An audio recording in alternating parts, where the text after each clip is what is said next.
pilar de una buena salud, lo cual puede comer debido a una preocupación persistente y por tan peligroso. We can't say that social media causes orthorexia, but it absolutely can add fuel to the flame.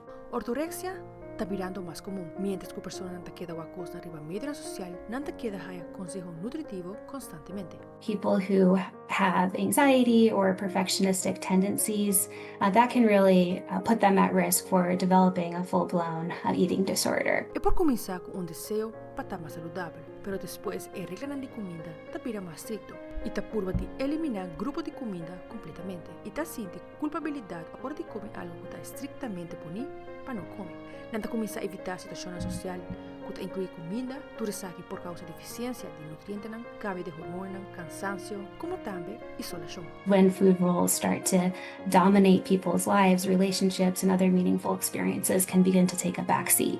Healthy nutrition should support your life. It shouldn't make you feel anxious, isolated, or pressured to eat perfectly. De Fabiola Angela-Hernandez, Patria Noticia.